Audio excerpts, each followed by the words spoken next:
What's up, fellow gamers? Phreak here. I am the design lead of Summoner's Rift Team's live pod, here to talk about what is going into patch 13.20 from SRT and talk about some of the thought process behind what went on.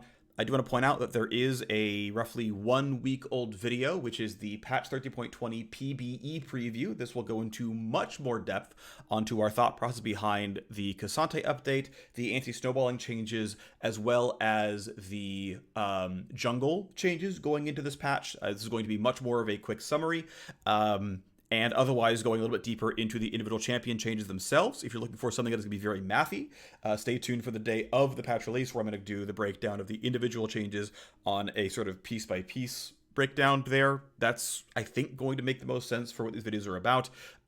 In general, the fact that the changes for this patch went out on day one of the PBE, I think is what we should be doing going forward for any of the larger sets of changes. 13.20, I've seen some people call it like a mini preseason. I don't think it's really that, but it's essentially a few different sets of large scale systems work that we were doing on LivePod that we withheld because of Worlds, and then decided, okay, we're going to release it if it's ready on patch 13.20. We expect to do some follow-up work over the next couple of patches. Probably won't talk about that here, but we certainly are aware.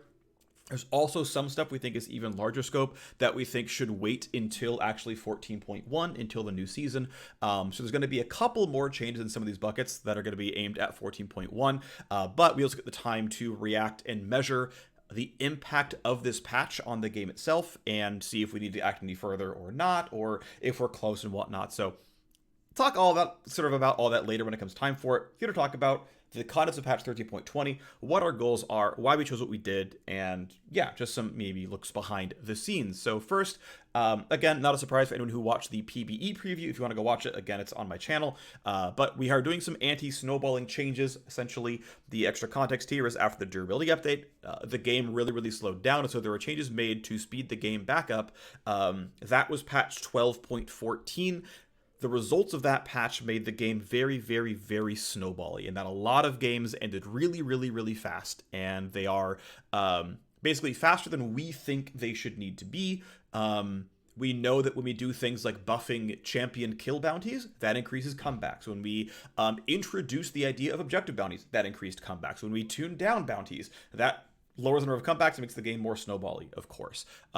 When we buff things and nerf things, right, you can actually measure the systemic change in the game as a whole. And anyway, we feel the game right now is too snowbally, so one of the designers on the team was tasked with identifying the spaces that were worth retuning to lower snowball, which would have the lowest collateral damage on the game, and overall make League of Legends a more fun game. I'm going to spend a little bit longer on the preamble here, which is to say that there are very few slam dunks left available in probably any game in any genre.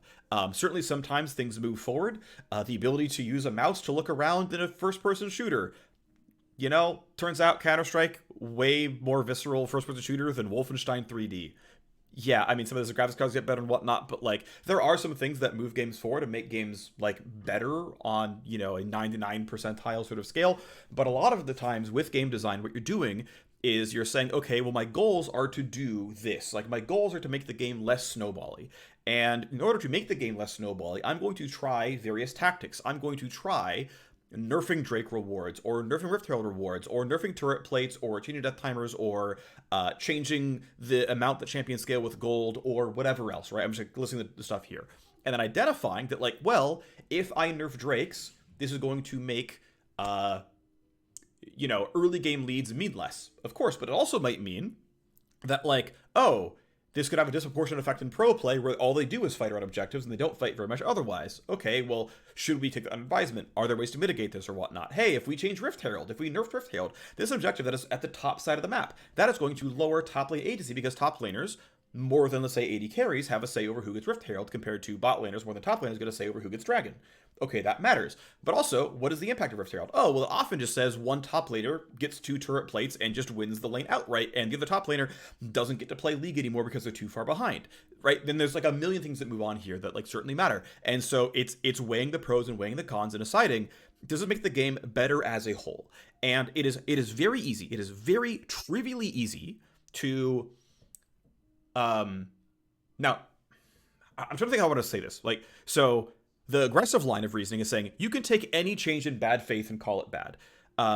Really, it's like, obviously as designers we can make mistakes and we can make changes that are wrong for the game. Absolutely, right? Like, we're human, we're gonna get things wrong occasionally. That's going to happen, not only on a magnitude level but occasionally on a direction level. That is going to happen. We're going to make mistakes, right? Despite our best intentions of making the game better as best we can, making the game more fun, we can make mistakes, of course, and you'll catch us on it sometimes and you'll call us out on it sometimes, and sometimes what you do is a slam dunk. I will point to the bard changes from patch 13 point, was it 13.18, which had an incredible presence in making him way more fun to play and getting a lot of people to go pick up Bard, and had a very, very negligible impact on Bard. If you read Reddit, the comments were like, "Oh my gosh, I can't believe they're buffing Bard. This champ's already broken." And it's like, wow, he got way more popular, got way more fun to play, and got barely any power. In fact, while we were here, it fixed some of his elo skew problems, where he was actually bad in normal play and like a little bit OP in elite. He barely got anything in elite, and he gained a lot more in lower elo because people got to like finish their roams and get back to lane sooner, so that they didn't leave their AD carries high and dry, because low elo AD carries were really bad at 1v2ing. So if Bard can finish his loop faster, this really, really helps silver players who are bad playing the lane out, and it's just better, right? It's just like everyone gets to win, basically. Congratulations, we do what we want. And again, it is very, very easy to be alarmist, and it's very, very easy to say, well, I'm going to look at exactly this one part of it and say, well, your change must be bad because you're having this secondary consequence. But secondary consequences are guaranteed for any change you ever make. There will always be a secondary change. That is just how games work. Games are an interconnected set of systems. That is just always going to happen. Identifying it doesn't make you smart. Identifying it and saying, hey, I've reasoned through this. I've identified that this will be collateral. It is worth it. It will make the game better on a whole.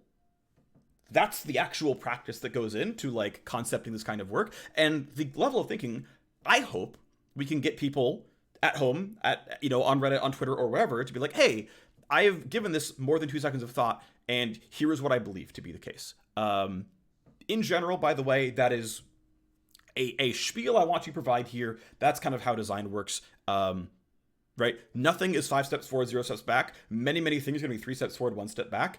Barring, again, we can make mistakes and we can get stuff where we lose more than we gain. That is obviously possible.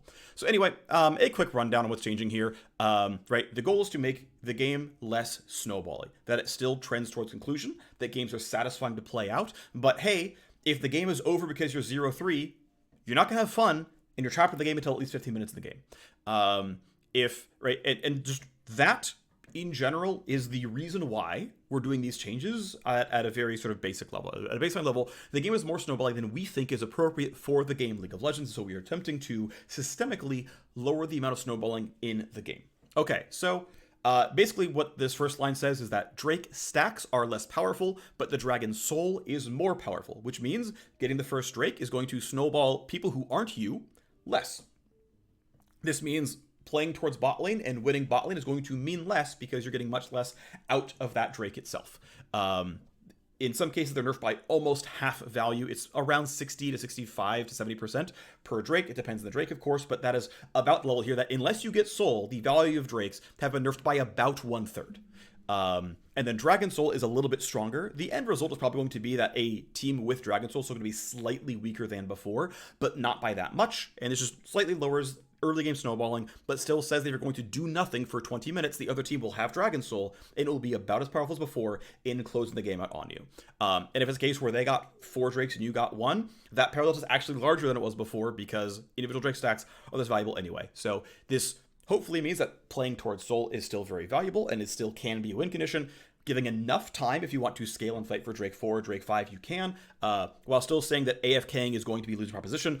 I believe very, very strongly AFKing and just scaling for late is the least exciting version of League of Legends, right? I would much rather have a game that is too snowbally than not snowbally enough on average, but like we are too snowbally right now, and there's a lot of space we can go until we're way too far on the other side, but worth noting. Again, similarly, I've seen the alarmist Reddit sentiment of like, guess we'll just play Aurelion Soul and Kale every game, and it's like you're not interact with this rationally, right? You're not interacting in good faith. Yes, anything can be a slippery slope of going too far. This doesn't make you smart. Next thing is Rift Herald nerf. Of course, this is now on the top side as well. I was mistaken in my previous video. We did not only nerf first Herald, so this does nerf Herald 1 and Herald 2.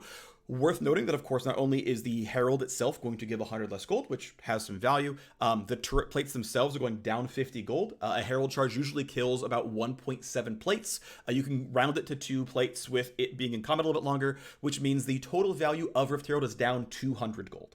And so you're still getting, I believe it's 100 for the kill, instead of 200 for the kill. And you're still getting 250 instead of 350 from the overall, like, plate gold from the charge. But you aren't losing anything in terms of progress towards finishing the turret itself, and first turret is worth 650, second turret armor is still worth 500, the map control of turret's still worth more, so I do believe the, nerfs of Drakes are larger than the nerfs of Herald.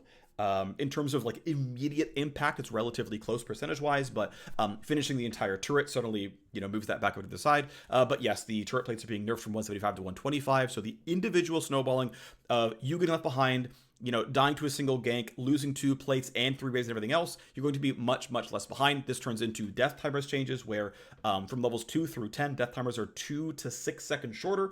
So essentially, for the most part, the hope is that if you're doing well and you're getting kills and you're getting gold, you're still getting kill gold, you're still crashing the wave, you're still getting all that done, you're still getting your reset.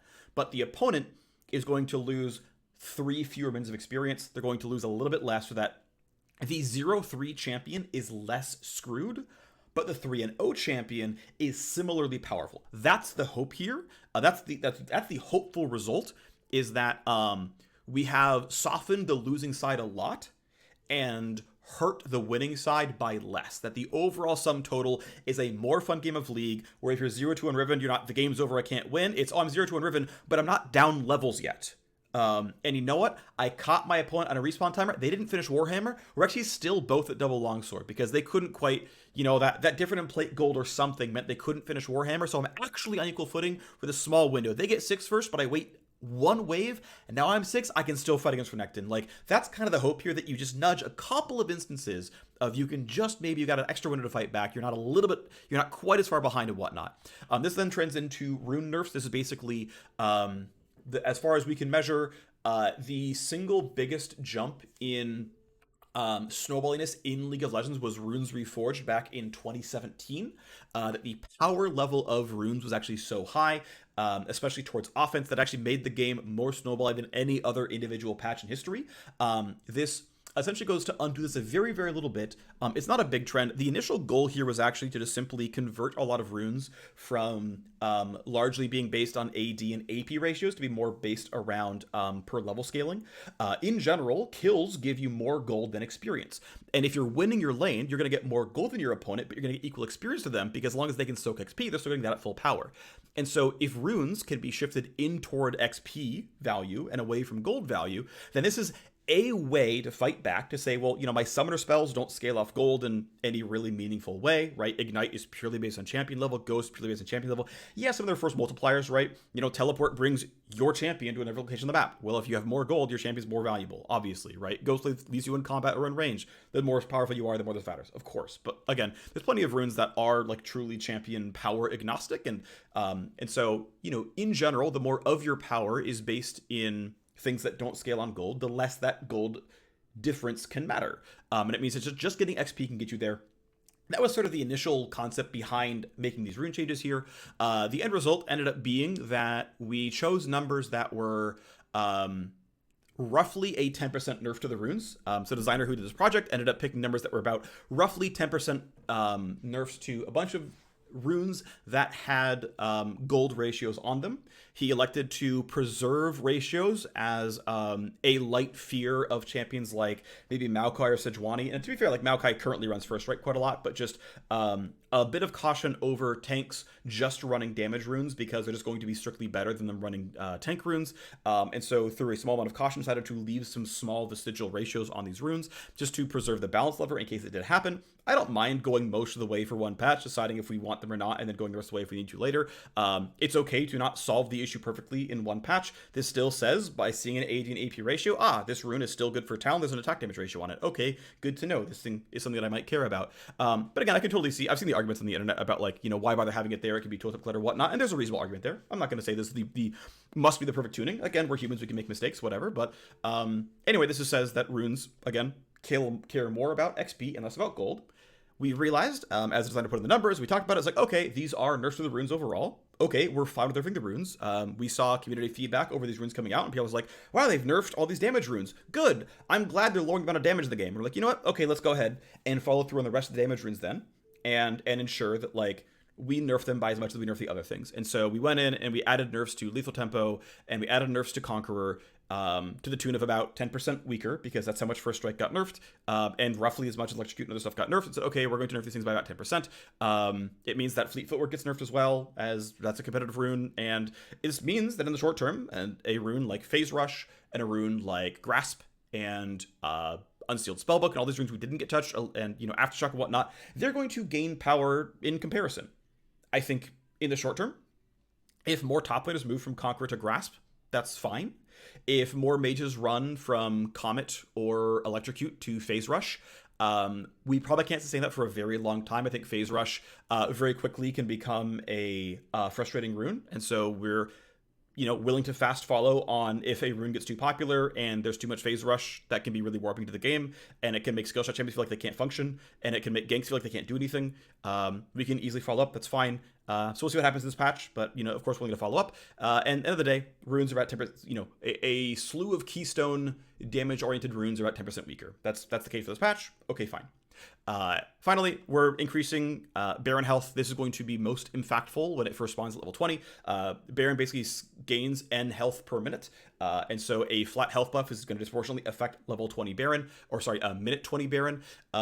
We've actually found over time that Baron has been getting killed faster and faster year over year, as we've probably just increased the efficiency of items, and players get better and better and better at last hitting, and we add more sources of gold with things like Rift Herald even existing in the first place, and turret plates.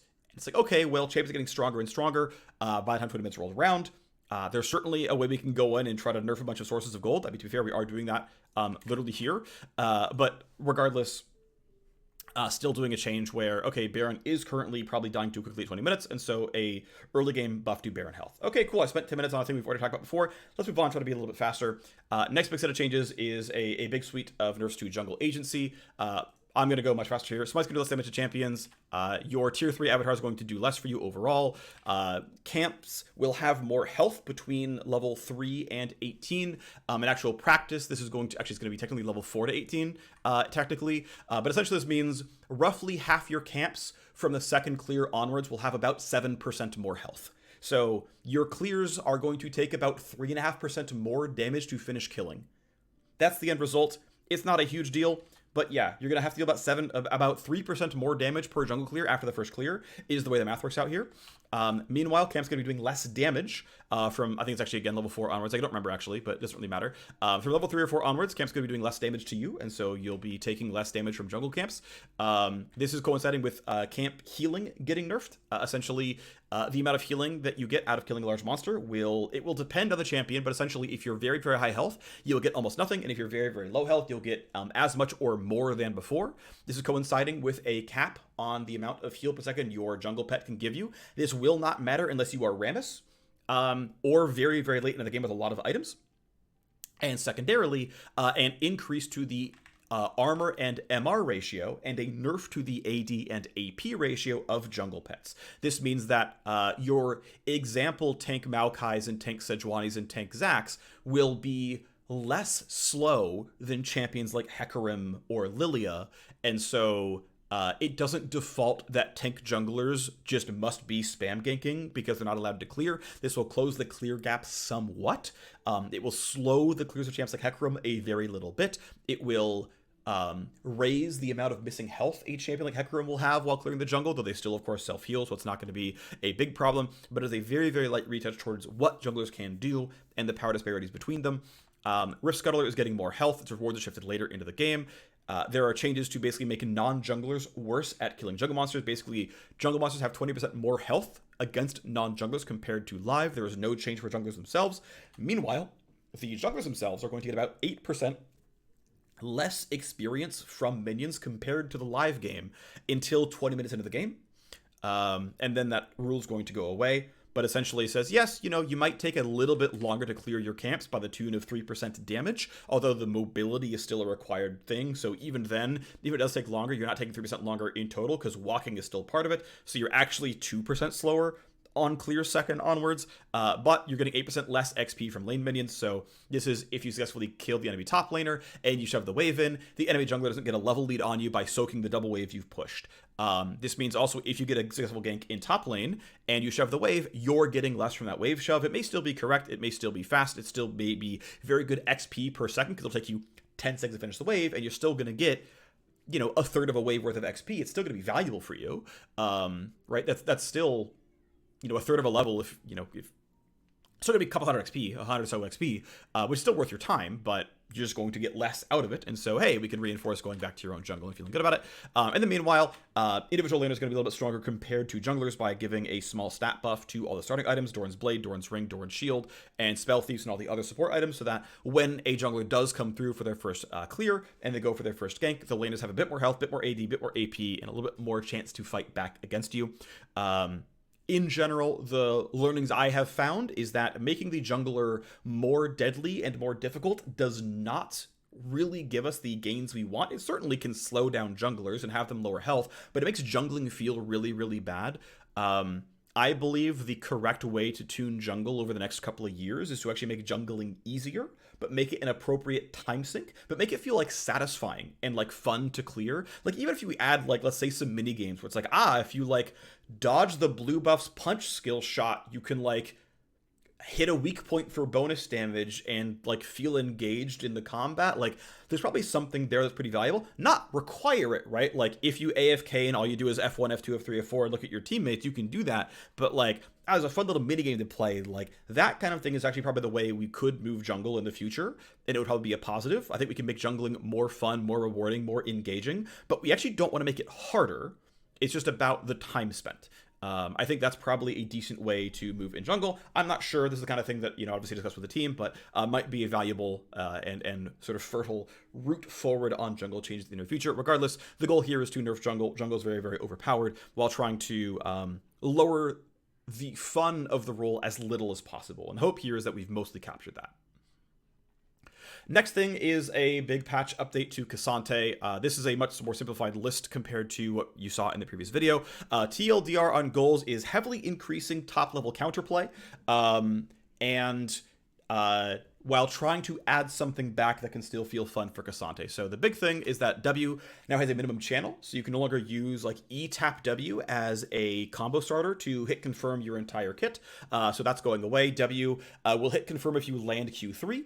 And even an individual Q slow can be enough that your opponent can't get out of W range, and you have the guessing game of, you know, if I EQ W you or EQ auto W you, I'm going to still be in range of my W very frequently, and you've got to kind of guess on your ability to dodge, or you need to dash or something else. There's a lot of tools here, right? If Jarvan comes to gank you and you press W against the Jarvan gank, well, guess what, right? You have this sort of this checkmate ability where you immune the knock, immune the damage, you push him towards your turret, you can ult combo, you can do all kind of fun stuff. So basically, W has a minimum channel, but it always does maximum damage, maximum stun, maximum CC, maximum pushback. The damage reduction is substantially increased in the early game. Instead of scaling off gold, it scales off of champion level, so we have fine control of the amount of DR. The damage is up to doubled if you are already max charging. It is like 4x'd if you were doing a min charge of this damage of this button. So W ends up becoming a very, very meaningful damage spell. It ends up becoming aggressively a parry you're going to use on purpose to immune CC, immune the big heavy damage coming out of like a Jax E combo or something, and then you trade back using the W to take the parry and then go hit and then go combo. W stone is always long enough to W auto, Q auto. So that's kind of the thing here. Q3 flush plus flash is going away. There's actually going to be a bug on release where if you have basically no bonus armor MR, you can sometimes push your flash in. I discovered this bug after branch cut. It's very, very minor. It's inconsistent. It's not worth trying to do it, essentially, but you can occasionally get the flash. That will be fixed in 13.21. Again, it's actually very uncommon to actually be able to do it, but you can theoretically occasionally actually land your flash during Q3.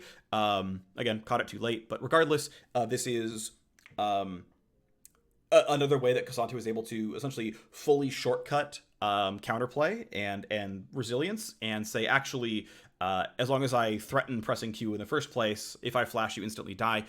This basically comes down to Cassante having less guaranteed burst. Not only is RW going to do less damage, but R itself is going to do a bit less damage to make Cassante less of a guaranteed burst mage where, tap W or Q3 flash turns with a full combo, you get stunned and kidnapped over a wall, and you've taken, 900 damage before the stun ends. And if you're Ashe, you're just dead afterwards because it's going to chase you down. So it's less guaranteed burst, but more sort of rely some gameplay out of it. Otherwise, it's making the R less punishing, so the max health cap is going to be a little bit softer. The bonus stats on R is going to be more guaranteed and less require you to have gold. Again, Dib's going to have a minimum channel, though a faster minimum channel during the R, and just overall basically make it harder to int yourself by pressing the button. And overall make it a little bit easier to say, yeah, okay, going all out is more straightforward and it's going to be valuable in more situations so that you can go into all out form and feel good. And then overall making R about making you faster, not burstier. And so it's removing a lot of the damage amps that R gave and instead increasing the speed of W, lowering the cooldown of W, which is going to be new, so you can get 2 Ws during an all-out. It's giving you attack speed, so if you're not always weaving auto attacks, or it's early in the game and you haven't gotten significant Q cooldown reduction yet, you can get multiple autos off and feel more like you're able to auto attack. The amount of bonus AD is still very high. It's actually higher than on live. The attack speed is there, so that even if you're not always doing Q auto trades or just Q autos in general, but you're able to stay in range, but you can just use autos themselves. The autos themselves be useful, and so you have a little bit more to your combat powder than only being spell based and whatnot. I think this makes it actually pretty fun to play overall. There was some confusion I want to clear up around some of the tooltip stuff, so I added a bunch of information to the tooltips of Cassante Q. Basically none of the Q cast times are changing, whether in or outside of all out. I just sort of further explained what these mechanics actually do. And sort of how they interact and what actually goes on with them. So there's actually there's a tooltip display that tells you how much bonus armor and bonus health you need to finish capping the cooldown or the cast time of non-all-out Qs. And now it's more obvious, but you hit the max breakpoints of all-out Q much sooner than that. And that's actually a lot of effort to show that up properly, and people wouldn't really look at it anyway. So probably not going to add that anywhere. But anyway, making it more obvious what you're supposed to do on Cassante, make his combos make a little bit more sense, and again, just do a lot less guaranteed burst, a lot less guaranteed combos, and rely some sort of skill shot accuracy out of him. So we'll see how it goes. The goal here is basically to unpro jail Cassante. The only MR bracket where Cassante has approached 50% win rate is exactly Challenger, and then obviously in pro play he's 50% presence. But basically this champion has no counterplay when mastered, and is unapproachable for everybody else. You compare to someone like Yasuo or Yone, where they are approachable for everybody else. Even Riven has a much healthier MMR by win rate skew and is much less pro jailed for a high skill champion. Is because Riven actually has some counterplay to her combos. So anyway, yeah, trying to open up Cassante to more users while still making him a highly skilled riposte and find your R angle and everything else champion.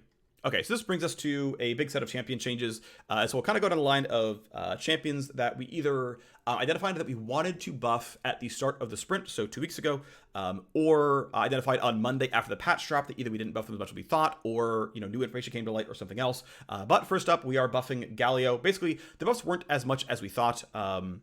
The overall win rate magnitude that we wanted was not what we hit in the previous patch with the ultimate cooldown, and so we're going for round 2 here, trying to play up that he is meant to be a magic damage tank, but not trying to buff him in ways that make him dominant in lane. Being a dominant laner is a surefire way to be stuck in pro jail, especially with pro being so mage heavy. Galio auto winning mage lanes by having prio and being able to trade his health bar against just getting clear and poking you out just means he's stuck in pro jail, and you just have to nerf him. And it's well, we'd like to be able to buff Galio and have him be strong and have him be a viable option that people feel good about playing. And so largely it's making his W better later on into the game. So the passive shield refresh is going to, I believe it's going to be character level scaling, and so it'll start kicking in at level 6, and the really big spike's going to be at level 11. The W active cooldown is going to get an extra half second per rank up incentive. We notice we'll disproportionately buff support Galio. We are fine with support Galio being strong. I think he's an exciting pick. I think he's cool. I think he brings some texture to the role, and so excited to see support Galio be a relatively strong pick. That is fine. We're willing to assume that's going to happen here. And mid Galio will probably be a pretty strong mid laner as well. Okay, great. That's fine. He'll be strong in the places where he's strong. He will not tend to have lane priority. That's fine. That's the goals here with the Galio changes. Next is Jinx. Jinx got caught in Pro Jail. It's kind of a recurring theme here, which is champions got caught in Pro Jail because we probably over-aggressively made changes with Pro Play in mind this year, something that we're trying to walk back a bit for the next year. But Jinx is basically 48% win rate everywhere. Maybe she was on her way out before the last set of nerfs, but again, pro data is always so slow that it's really hard to know. Regardless, trying to give Jinx some power back, and then if she goes back into Pro Jail, we do have some levers we think are very tightly pro-skewed that we can pull on if needed, so we can do a compensation nerf buff to Jinx in the future if a 50% win rate Jinx is not good enough. But this basically says, okay, some generic health growth because Jinx doesn't have natural escapes. Okay, fine. Health growth is a pretty easy stat. It's not much to say here. R cooldown down by 5 seconds, R damage up by 25, and some ratio says, all right, well, even if you're having a not great game, you can throw your ulti out, and you can kind of do some sort of otherwise low agency interaction stuff. Oh, and actually another big one here is passive AS stacks. So this won't matter almost at all, but it lets you go for the really big high points where if you are doing well, you can turbo cleanup and get your 25% more attack speed to stack multiple times, and you can get some pretty incredible damage numbers if you get the miracle team fight. This kind of thing, this idea of it'll almost never happen, but once in a while you can go infinite, I think is actually really, really good for the game because it won't happen very frequently. You are not frequently going against double attack speed stack, triple attack speed stack Jinx, so it doesn't actually matter. You don't face it. You don't get crushed by this because it doesn't really happen very often. It's once every couple of games, but if you're a Jinx player, this will happen. Like if you play 5 Jinx games a day, you're going to get this once a day. You're going to be like, that was awesome. I'm so glad that's there. These are the kinds of changes that I think League can use more of, where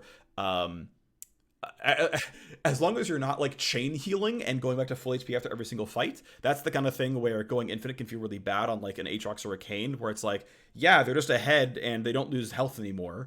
I'm very pessimistic on in combat healing in general if it's not capped in some meaningful way. But Jinx doesn't really have that issue, and so it's fine. And anyway, yeah, this is kind of the state. Regardless, I think it's a really cool set of changes, and again, it's just some Jinx buffs. Next are buffs to Emilio. Emilio sadly also got caught in Pro Jail. He and Lulu were the two big enchanters caught in the crosshairs as the big enchanter picks at the end of, or in the middle of summer. We gave him some small buffs and Lulu as well a little while back. We gave Emilio a second set of buffs here now, since he's still not doing overly well, and we think he can be a reasonably powerful champion and be fine. But trying to give him power in ways that are not really, really pro skewed, not really, really coordination skewed, and allow him to just sort of be a good fulfilling to play enchanter. So first, a change was passive that makes it apply as his damage. It allows him to apply things like Oblivion Orb, which is just the fact that he can only ever land Q or self-shield and auto to apply Oblivion says, okay, well, you've got one more item opened up. This is, I think, a reasonable thing to give him. I think we could probably give this to other enchanters like Lulu and Nami as well. One thing important to point out here is that this damage will still give kill credit to the one that he buffed, but it will apply his on magic damage effects. Just to let you know about that one.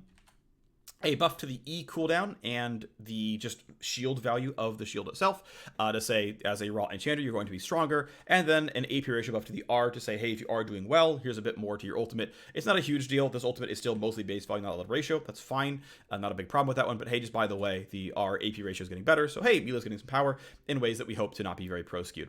The bigger thing is now a big update to Morgana. Now, Morgana takes a lot of ban rate. I have not looked into who is banning her and why. I just know she has a lot of ban rate, but she's not very good in any elo. There was a while where Morgana was a 53% win rate mid laner. And also with knowing that right now Morgana is a 45% win rate jungler. She is quite bad everywhere. She's basically sub 50 in every role. This champion is actually just weak. Yes, she's getting quite a lot of bans despite not being very strong. And so trying to do a little bit of compensation to try to make her less sharply crush tanks overall. She's still going to be pretty sharp. That's going to be fine. But just soften it a little bit here. So W gets a bigger AP ratio. So it's obviously, hey, stronger wave clear. W gets a much nicer monster mod. This will, of course, double dip into making jungle Morgana a little bit better. R is getting substantially more move speed. It will now work in all directions, not just towards your enemies. The stun duration is going up with rank, and the damage is going up. Plus, I believe the AP ratio as well, to say if you can get that big R off, it'll be a little more reliable with the move speed. It's going to do more damage. It's going to stun for more. It's going to be a better spell overall. But hey, meanwhile, she's going to be a little bit worse at black shielding. It's worth noting that, for support Morgana, she's not using this. She's not using this. She is interacting with this, and she'll use this a little bit. There is a chance this actually is power negative to support Morgana, but this nerf is I think it's 2 seconds. off of rank 1 of the E equivalent, like it's not that big of a deal, and this will do some when she's poking, and this will do some in team fights, so it's not nothing to support Morgana, but it's a much bigger hit to Morgana mid, Morgana's jungle, which is cool. I think bringing them back is more than reasonable. I think Morgana jungle is very, very far from being a like average win rate jungler, but this will certainly help a fair bit.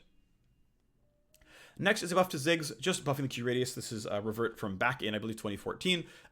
There is some idea that this might just be the read that, hey, overall mobility in League has continued to creep up over time. I think doing a pass on League of Legends mobility is a worthwhile pass at some point that we might want to go for and might do at some point. But right now, we can always bring this back down if it's too much. That's fine. And regardless, we're not immediately going to go after mobility in League of Legends at this point in time. So, hey, maybe, right? But regardless, at this point, yeah, Ziggs Q is a little bit hard to land. We decided we're going to buff the radius. My belief is that this buff will be mid lane skewed, because in bot lane, someone like Leona is going to lock down the target for you, and then you can land the Q because they are stunned. In mid lane, you have no such luxury, and so you've got to land it yourself, which I believe will tend to be a mid lane skewed buff in and of itself. Basically, this is the radius of target acquisition, not the explosion radius. This is just if the Q bounces near to a champion or minion, it is more likely to explode at that location. So what's up to Akshan? Back in was it point 18 or point 19? I forget. We made changes to Akshan and Quinn and gave them some durability growth because they have been very frail for their role ever since mid-season, and tried to give compensation nerfs. Akshan lost some attack damage growth, Quinn lost some base damage on E and Q, and ultimately both Akshan and Quinn gained win rate that patch as champions who were already quite strong. And so as the data came in, we're like, yep, these champions are still very, very strong. They are really high win rate, especially in elite level play. We want to nerf these champions. And so a pretty, relatively, moderate to light touch here, but a bit less move speed on the Q. Worth noting that Q gives move speed when it hits an enemy champion. So if it hits on the way front and the way back, it's going to refresh. It's a decaying move speed, so you're going to refresh the decay. But essentially less early game move speed via the Q. Now it's going to care about Q rank up. And some flat damage off of the E to make him a little bit less strong early on in the game. Yeah, basically Akshan just too strong as a top laner and a mid laner, a bit less power overall. Next is a set of changes to Bel'Veth to incentivize her back toward squishier crit builds and to make her more of a late game carry and less of an early game snowball champion. So a meaningful amount of attack speed nerfed off of Bel'Veth's passive. The damage reduction on E nerfed from ranks 1 to 4. And so for most players, that is actually up till level 13, which is a pretty big deal. There's a reshape to the damage on E. The damage rank up instead has actually gone down to only 1 damage per point, but the total AD ratio, the on-hit pass-through ratio have both been buffed, as well as the fact that this ability can now crit. So if your build was something like Stridebreaker, Blade of the Ruin King, you are getting the Blade of the Ruin King pass-through, but overall it requires 100 to 300 attack damage to equalize the damage on this ability. Of course, if you have pseudo attack damage, things like on hit damage or critical strike chance, then of course that's going to blow right through, makes the ability actually more powerful, but that's going to coincide with you losing some attack speed, losing some damage reduction. There's also a nerf to early Void or Mora health and a nerf to early out of combat move speed on the R. Both these are buffed at level 16, but nerfed at ranks 1 and 2. So these are overall nerfs to the champion in her R form. A reshape to the E to incentivize her back towards items like Kraken Slayer and other forms of crit and on-hit damage, maybe even a Wit's End, and away from just Bruiser AD.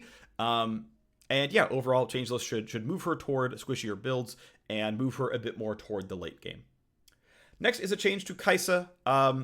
Ultimately, the read is... So Kai'Sa is very, very popular, and she is not strictly overpowered. She's just not.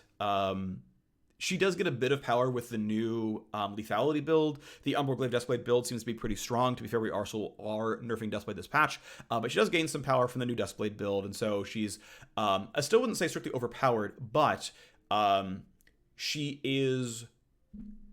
Essentially, the razor used here is, this is not saying like, her win rate's high, or her ban rate's high, or her pro presence is high, so she must be overpowered. This is basically Designed Instinct saying that she doesn't have sharp enough matchups for how much damage she can put out and how evasive she can be.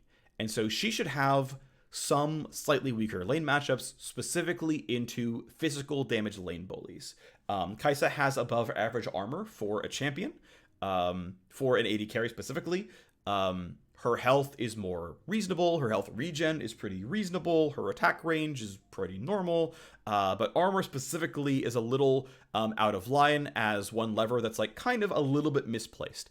Not by an extreme degree. There are other marks with more armor than Kai'Sa, but for her class, I think she has slightly too much armor. I ended up doing this nerf here where it's like she should have a little bit less armor. She should be opened up a little bit more toward lane bullies. I think that is defensible. That is totally reasonable. This is not going to be a ton of win rate loss in the champion. It will be some, of course. But ultimately, design instincts say Kai'Sa doesn't have sharp enough matchups for how much power she can actually have, how easy she can follow up, how much she can carry in the late game. So, a little bit of laning phase. This is the appropriate sort of shape for the champion.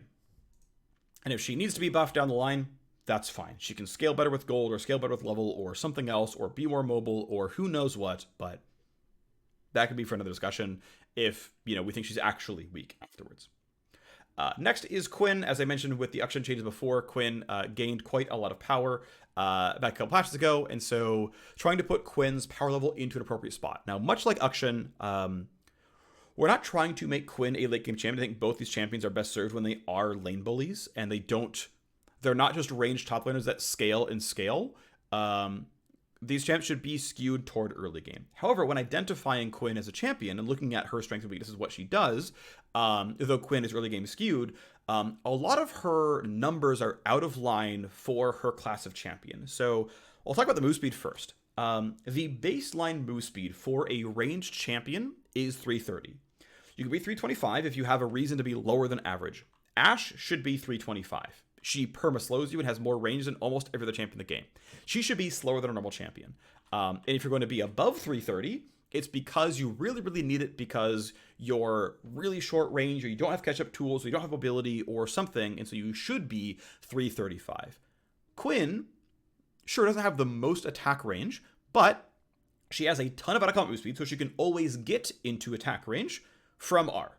Quinn has no problem starting the fight. She has functionally infinite move speed. No one runs faster than her. With R, she can make sure she starts the fight in range. She then also has Vault, and she also has the W passive, which gives her substantial in-combat move speed, which gives her disengage, which gives her a targeted slow, a targeted knockback, the ability to keep distance from her opponent. So she doesn't have, like, Ashe passive, but she has ways of keeping her opponents at distance. This all leads me to believe Quinn does not deserve above average ranged champion move speed. And this is, I mentioned the mobility creep sort of earlier on. I believe, even if it's only going to be incremental, that was like, if we adhere to like appropriate rules around who's meant to have appropriate mobility, we can nudge the game back in a direction of move speeds make sense. Champions are rewarded when they need it. Champions don't have rewards when they don't need it. And yes, of course, it's going to feel bad to not be as fast. Of course, right? Quinn enjoys running around very fast. I'm certainly aware of that. This is, you're going to feel this, but also as a ranged top laner who has copious disengage tools, does not need more than the normal ranged champion's move speed. When she already has ways of getting more move speed anyway, doesn't need it baseline. The other change is a base HP nerf, which I realize is interesting because we gave her like scaling durability earlier on. Certainly overall in the mid late game, she's still going to be more durable than before. But it basically says, look, if we look at other ranged top laners, Vayne, Teemo, Mininar, how does Quinn compare to these champions? Oh, she's far above all three. And she has Vault. Like, she has a targeted disengage the 1v1 button. Quinn does not need to have above average range top laner health when she has Vault. If a champion like, say, I don't know, Kalista, who like doesn't have really good disengage buttons, right? Doesn't have Teemo Blind, doesn't have Condemn, doesn't have Vault. Yeah, Kalista as a champion can like try to hop backwards, but like can't tell a melee champion no. Kalista, if we were to support her as a valid top laner, should have more health than Quinn or Teemo or Vayne. Absolutely. Kennen doesn't have nearly the same forced disengage tools as champions. Kennen, as a ranged top laner, deserves to have more health than Teemo and Quinn. To be fair, I don't know off the top of my head how much health Kennen has. That is the kind of champion who can't very obviously trivially say no to an engage, and so deserves to have enough health to not get one shot by a melee champion casting Slice and Dice. I think that's more than reasonable. Quinn is much more in the Mininar camp, much more in the Teemo camp, much more in all this other stuff, where actually, no, you deserve to have some level of risk to your champion. So I think this is defensively, from a kit shape perspective, I like nerding over base stats and trending toward consistency where the consistency makes sense. It's not for its own sake, but to say, hey, what class are you in? You should share attributes with that class.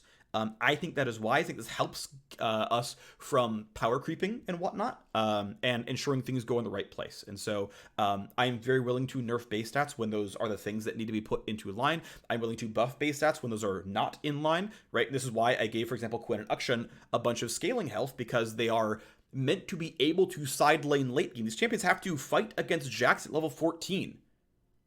Jinx has a permanent Janna by her side. Quinn does not. Ergo, Quinn deserves to have health growth more than a champion like Jinx or Kai'Sa. Quinn does not need level 1 health because she already has all the tools to cleanly disengage a Jax Renekton in the early game. So that is the spiel there. That is the idea. That is the thought process behind these changes. And then overall saying, look, while we're here as sort of hitting sort of win rate targets and whatnot by saying, hey, I really stand behind these numbers, like these changes, and in these specific numbers of these changes, like I think these are the correct changes in magnitude and direction. Said, okay, well, our win rate target is actually not quite that aggressive. She should get something back. This could have been level 1 AD. This could have been something like W attack speed. There were a lot of things this could have been. I chose attack damage growth only because Quinn has below average attack damage growth. And this, to be fair, actually does feed into her passive and her Q and her E. Every single one of her offensive outputs actually scales off total AD. Actually, Vault might be bonus AD. I could be wrong with that, but regardless, like the primary ones are the Q and the passive, right? And so this actually does feed through into her abilities pretty reliably. One thing I'm actually curious about, because I've seen only anecdotal bits from Quinn players. Would you rather? Because one thing I've noticed, actually, by the way, is I've noticed that she has very quickly moved her build towards Youmuu's Ghostblade. So over the last 2 patches, she has aggressively moved from Stormrazor third. Sorry, not Stormrazor third.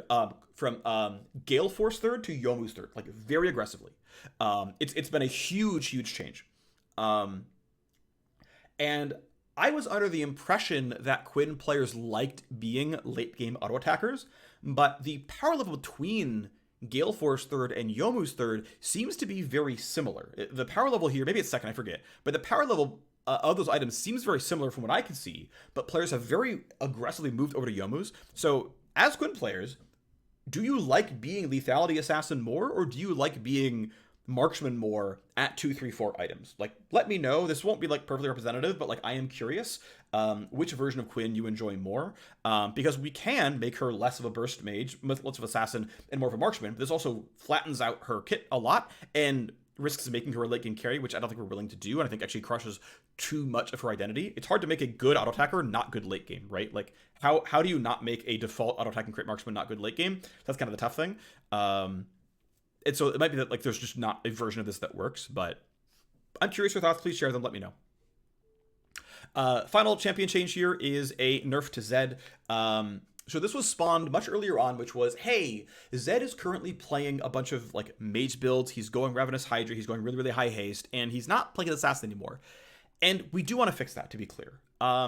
The problem is we don't have good solves on short notice. This is like barring like remaking Ravenous Hydra, which we're not going to do in a 1 patch notice. It's like, well, we identify that this build is pretty wonky, and it's basically creating no counterplay for Zed, and that this build is very frustrating. Like, problem statement, clear as day. We should try to fix that. Okay, well, tactic 1 is remake Ravenous Hydra.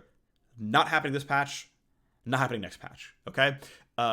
So that's not happening. And also, Ravenous Hydra only has 1 abuse case. Everyone else, we're pretty happy with it. If, you know, it's on Riven, it's on Kled, this is fine. It's Zed that's like, okay, this is kind of a problem. And it's like, okay, well, can we easily do Zed changes? It's like, maybe. Like, we could heavily nerf Zed's energy cost to say ability haste is a really bad stat on you.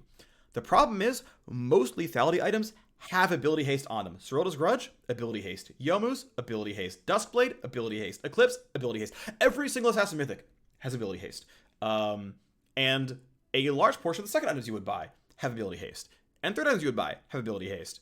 Serylda's, Black Cleaver, these items that like very clearly say do more spell damage, ability haste. So we can't really ruin haste as a stat for Zed in the current shape of the items. Guess what? We're not going to remake 7 assassin items next patch either. So we can't really do that, unfortunately. So, you know, Zed is kind of a victim of substantial systems right now that on short notice, we cannot uproot and change, and so it's not happening. What we have identified while looking at Zed, though, is two things that are kind of interesting. One, Zed actually appears to be a late game skewed assassin. I don't think he should necessarily be an early game assassin, but he's certainly not even flat, and I think flat is an appropriate way to approach Zed. We had some changes in prototyping that was raising rank 1 R power and lowering rank 3 R power to slightly shift that power curve. But we've also identified is that W max second Zed is a sleeper OP build. I ain't found with sleeper good builds, but a sleeper OP build means it's the kind of thing where players intuitively say, oh, I should clearly max my damage spells in this champion.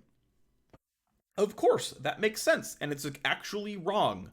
This is like Rek'Sai maxing, like not maxing Q, and it's like players are just like hemorrhaging win rate by not playing the unintuitive build of the champion.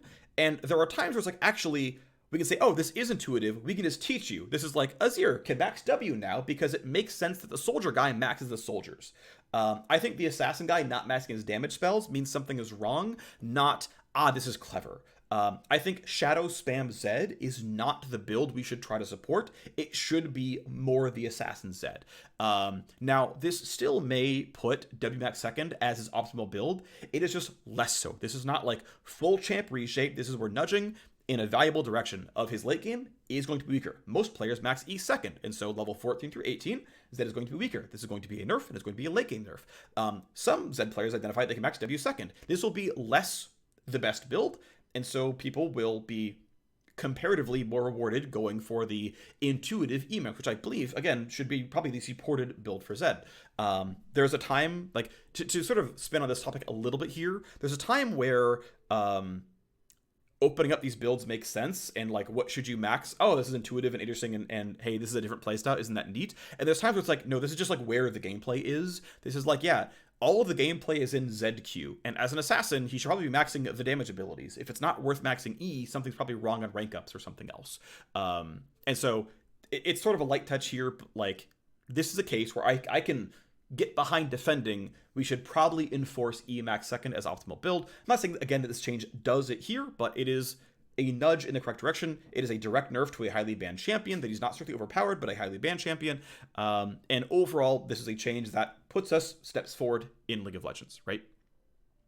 Then we have a set of systems changes in basically trying to make League a better game overall, and so we're updating the systems around this stuff. This is definitely stuff that we could have identified earlier on. We didn't see it or slipped through the cracks or whatever, but let's talk about what's going on here. So first up, Blighting Jewel is a very, very underpowered epic. Now, I talked in the previous patch video about an item like Oblivion Orb or Seeker's Arm Guard, which is what I call a terminal epic, where you can buy the epic itself and then sit on it, and that item is fine. Blighting Jewel and Last Whisper, by extension, are not that item. You are meant to buy this to keep going upwards. These items should be relatively efficient, but should not be the star of the show. Also, by the way, this is why gold efficiency is a fake stat, because I've had people, when I was like lambasting people buying Void Staff second as only AP on the team, they're like, but Void Staff is 140% gold efficient, Phreak. What are you talking about? Void Staff's gold efficiency is based on Blighting Jewel, an item that is intentionally underpowered. Void Staff is more efficient than a bad item. Congratulations, you did it, chat. Like, that's not analysis. Blighting Jewel is intentionally underpowered, and it was nerfed in the durability update patch because it was like, oh, champions are going to gain armor and MR. Just systemically, we've given everyone more armor and MR, and so percent pens items are going to be stronger. So we're going to preemptively lightly nerf Last Whisper, lightly nerf Blighting Jewel, but Blighting Jewel is really, really bad. In terms of what you're getting per gold spent, I believe Last Whisper, you're paying like 41 gold for 1% pen, and champions have more armor than MR, so 1% armor pen is actually just more damage than 1% magic pen. Blighting Jewel is like 55 gold or something for 1% magic pen. So not only are you paying more gold per pen, but that pen is intrinsically less valuable. Now, there's a whole other can of worms here, which is also relevant, which is that like attack damage itemization is also just on average more efficient than mage itemization, because AD itemization usually requires you to play a longer combat pattern, whereas mages lets you one shot on average, right? There's a reason Singe doesn't buy Void Staff, but like Syndra does. Because even though like Void Staff and Magic and Percent Pen is only so efficient, it is still the most burst damage you can get in a slot. Because like 70 ability power and 40% Magic Pen cannot be outbursted outside of Death Cap. And if all you want to do is burst, that's just your second best item in the game, behind Tide with Luden's Tempest and just behind Death Cap, and it's cheaper than both of those. So even the customers are different, so you still can't compare cross class reliably here, to be clear. But regardless, in the short term, Blighting Jewel is still worse than Last Whisper. You are getting less percent more damage per gold than Last Whisper. That's still intended, that's still reasonable, but hey, Blighting Jewel is less of a soak on your resources to buy it. It is okay efficiency now, but the full Void Staff is unchanged. Like, so in terms of like the goal of going Void Staff, that doesn't go anywhere, but when you pit stop for enough gold for Blighting Jewel, cool, it's less of a trap per gold. So now you can do your, I forget, it's like 1100 gold now, I think, instead of 1250, I think is the math. It's less bad to buy Blighting Jewel, essentially. Great, okay. It's a lot of time for one small change, but some thoughts on gold efficiency and whatnot.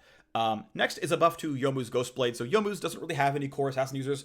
I think we over-nerfed back in 12.11 when it was OP in 12.10, and we did a bad job of keeping up.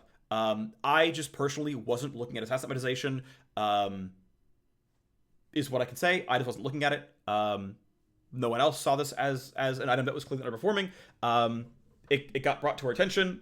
I look at it like, yep, wait, this item has like no assassin users. This item is clearly under. We should buff this item. It's absolutely the right choice. Its best users actually are marksmen. Its two biggest users are Graves and Misfortune, I believe. And it's like, well, that's not good. Its best users are marksmen, which means it's really not hitting the niche for assassins. So we should buff this item.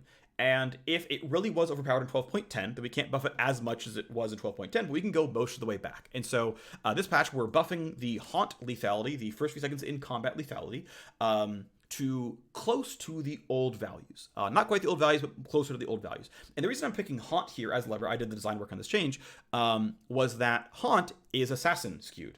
It is only on for the first 3 seconds of you dealing damage, which is the Talon Burst combo, the Zed Burst combo, everything else here. And by the way, like even if Haunt turns off before the R pops, Zed's... Oh, actually, no, hold on. I am backwards. So Zed's R doesn't care about mitigation. So if you can't have Deathmark line up with the Haunt duration, Haunt will make his spells do more damage, but it will not affect Deathmark. Like, essentially the way Zed works is if you Kale ult somebody and you Deathmark and throw in 50,000 damage into them, they take 0 damage, and then Kale ult ends, Deathmark will do 10,000 damage. That is how Zed R works. Zed R stores damage pre-mitigation, and then the pop is mitigated. Yone is the opposite. Yone, if you do all your damage into Kale ulti, the pop will do literally 0 damage. If for some reason, Yasuo, or Yone rather, has much lethality, and deals much damage while his lethality is high, that damage will get stored appropriately, and then that pop will be a percentage of the amount of health by damage you actually dealt there. Random aside, the way these abilities scale, I just wanted you to know that is how that ability works. Regardless, Haunt as a mechanic should be much more lethality skewed, because it is during the window where assassins are actually doing their job, and is going to be less Marksman skewed, where Misfortune is going to play a longer team fight, Graves is going to play a longer team fight, and so this helps push Youmuu's towards its appropriate users. This is the benefit of having shapes to passives, because you can say, oh, okay, more of this item can be about Haunt. We can ensure the item is more buffed for Assassins than for Marksman. That's a good thing. And look, willing to follow up next patch in 0.21 or 0.22 or something, and saying, okay, Youmuu's still weak, cool, let's go up in that direction. This is paired with a nerf to Dustblade. Dustblade is definitely overpowered. We made changes back in 0.18, I think it was, which was getting a bunch of Dustblade users onto fighter items. This was kit reshapes to Aatrox, this was Vi, this was Sinjao. There's one more, and I just blanked who it is. Moving some fighters on towards fighter items. And it came with a buff to Gore Drinker and Stridebreaker to make sure that their fighter items were good, and saying, hey, fighters, you should like building fighter items. And that worked for them. But Dustblade overall, the thing I sort of didn't estimate as part of this was that Dustblade was still just an overpowered item. I mean, we had done some work to make sure you weren't immuning ignite damage and you weren't immuning random spells and whatnot. Okay, cool. Now the rules are fair, and there weren't that many outliers really, and it wasn't actually the best Samira item. Like, she should always have been going but Collector the whole time. But overall, yeah, Dustblade is still the dust has settled, the item has been like rebalanced, and there's been enough time for players to soak, and it's still getting overpoached. So okay, it's a strict nerf to Dustblade. It is again coming in with a buff to Yomu, so a lot of assassins can just simply switch over to a newly buffed item, and it's simply saying, look, let's try to lower the values that are most cross-class poachable. Less than other classes, assassins don't really need haste because they're often just trying to one-shot you anyway. And so haste is a stat that assassins care about less than someone like, say, Samira, where she can get her style meter up faster, and she's only gated by mana, and she has plenty of that. In fact, she often runs Presence of Mind. Or Jace, where Jace clearly wants haste because it means he can get his gate back up for more shock blasts.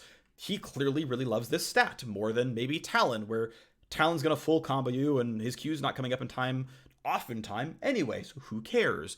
Of course, Zed gets one to land a second one of the combo, sure, second E, whatever. And then the damage amp going down a little bit as well, and the damage amp here is pretty generic, right? Anyone can use his damage amp, yeah, it scales down with missing health, but ultimately, if you are an assassin who is able to one-shot, let's say, Misfortune, you can burst them from full if you're ahead, regardless of this line of text. So theoretically, assassins need this a little bit less than non-assassins who just, J-skew someone at half HP.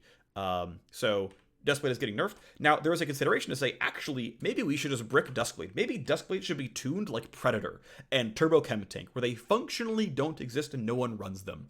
I think that is a hard sell when you really only have Yomus and Eclipse is kind of only okay. I think bricking the class of assassins is not a price we're willing to pay. I just believe that we shouldn't just brick all assassin itemization, but it could be that actually we could further reshape Dustblade and Yomus and really push them more toward lethality and away from things like haste. If you want, there's a really good post by Froxon, the lead gameplay designer, who talks about assassins and combat patterns and stats like haste on them, where there is some value in having something there on these kits. It's not just pure AD and pure lethality. So they don't just one-shot at kind of any level of gold. It's a really good post. You can go find it on Twitter. It also went up on the subreddit a few days ago, but it's actually really, really cool. So if you want kind of a deeper dive on assassin build path and stat profiles, check that out. Final change here is Lord Dominic's Regards. So first things first, there is a bug fix. Lord Dominic's Regards does not amplify damage when that damage is reduced to 0. What that means is if you are, let's say you are Ashe fighting Ornn, and Ornn gets a Janna shield, you will not do 20% bonus damage to Ornn because your damage was already 0, and that 0 gets amplified, which means it's still 0. The change here is that you will deal damage increased by 20%, and then it will get reduced by the shield. This is obviously a strict buff to Lord Dominic's Regards, so the max amp is getting lower. One thing I found very odd is a lot of players took this, at least those who asked questions. I assume many understood it sort of intuitively, but many players asked questions like, oh, does this mean that shields will turn on things like Cut Down or put you into a higher level of Lord Dominic's Regards amp? This is not shields count as health for health calculations. This is, you weren't getting amp damage when hitting a shield. You should get the amp damage. This shield should block your damage afterwards. So it's basically just changing the order of effects to where you get the damage amp, then the shield blocks whatever damage it can block. A lot of people, a surprising number of people, took this to mean that shields now counted as health. Shields do not count as health. They've never counted as health. They will not count as health. I mean, I assume they won't. I don't think there's a reason to make that change. But hey, by the way, that's the change. So we did, of course, a compensatory nerf. It's made up numbers. It's hard to say exactly how much power this changes. It doesn't really matter. It's going to be a little bit less power. Okay, that's fine. Roughly power neutral. That's the intent. LDR is a relatively balanced item. We managed to hit an hour. We did it. We're still running long patch previews. All right, thanks for watching, everyone. See you next time. Bye-bye.